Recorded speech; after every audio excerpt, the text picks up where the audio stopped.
PTV, Telebisyon ng Bayan.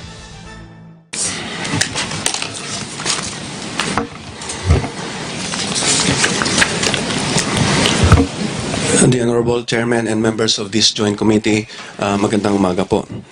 I am retired Police Chief Superintendent Vicente, now Mayor of the Municipality of Nanbantayan, Province of Cebu. I retired from the PNP after 33 years of service with untarnished and unblemished record. I am recipient of more or less 83 service medals, commendations in recognition for heroism, bravery, gallantry, and action during military, combat, and police operations, as well as administrative and leadership accomplishment. Most notably are the following: Gold Cross, Bronze Cross medals, 5 Distinguished Service Medals, and Medalya ng Kadakilaan given by PAOK TF in 2001 for leading as a case officer the successful neutralization of a drug cartel based in Cebu but operating in Metro Manila.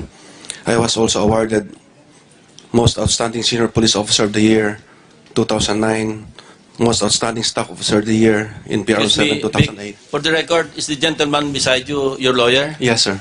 Kindly introduce yourself muna to the committee. My name is Attorney Delon Urot, Your Honors. Delon, D-E-L-O-N, Urot, U-R-O-T. Please proceed. I was also twice adjudged as Best Provincial Director of the Year of PRO 7 in year 2005 and 2006, and twice chosen as Most Outstanding Regional Field Officer of the Year of the Narcotics Group for year 2000 and 2001.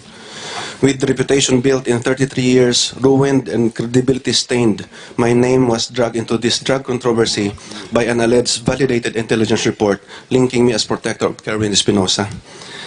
The report specifically stated, as detailed in the news, that I was the original handler of Kerwin Espinosa after recruiting him to recycle confiscated drugs when I was still the regional chief of Regional Anti-Narcotics Unit 7.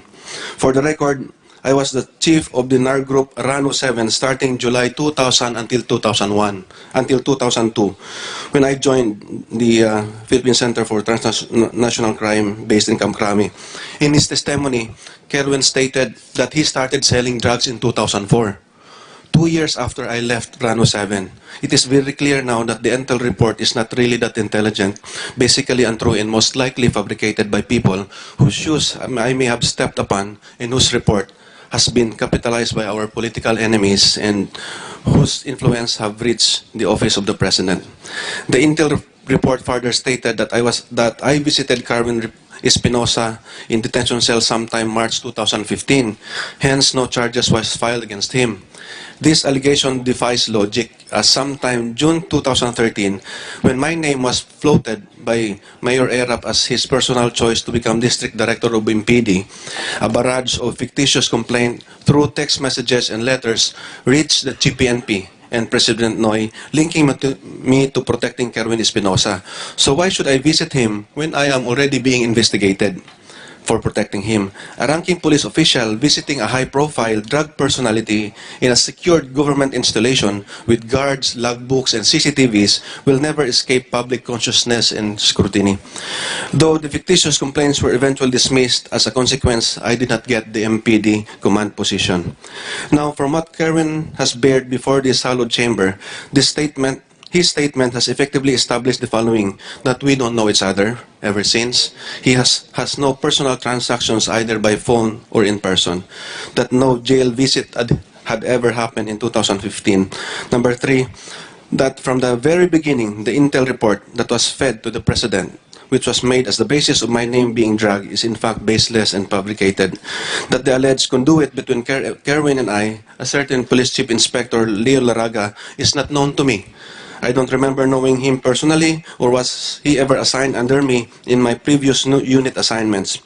In his statement before this body, he also denied knowing me, as he denied having received payola intended for me.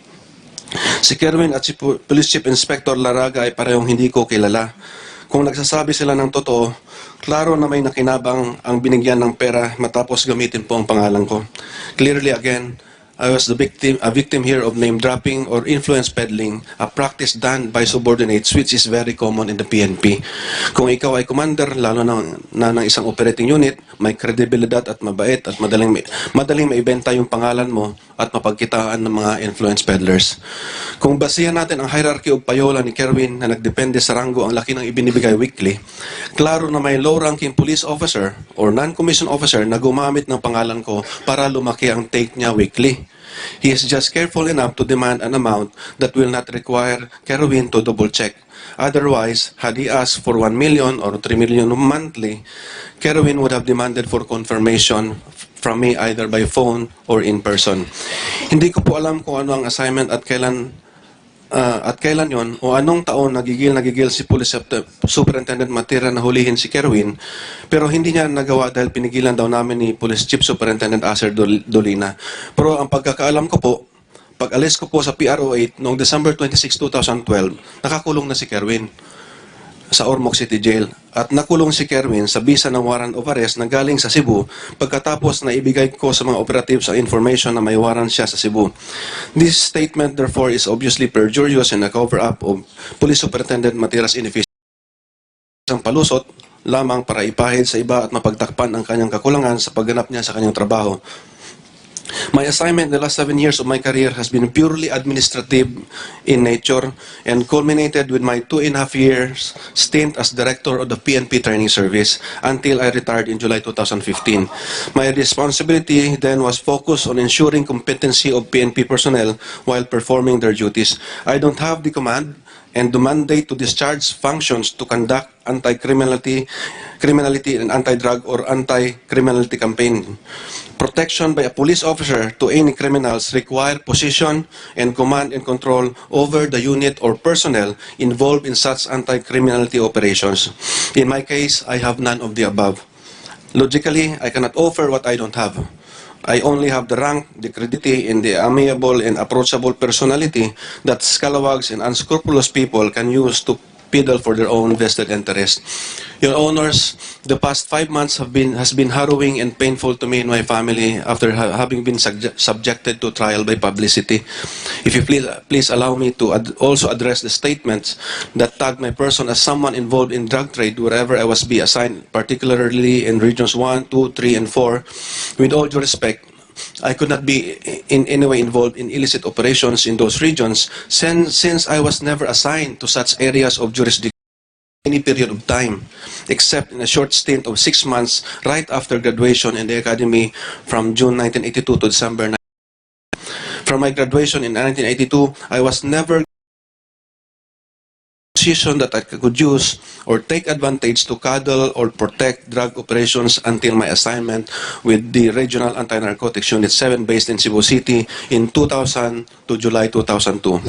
Second, I also wish unlawfully acquired assets by my family. With all honesty, Your Honors, much of what I have now are not mine in the first place.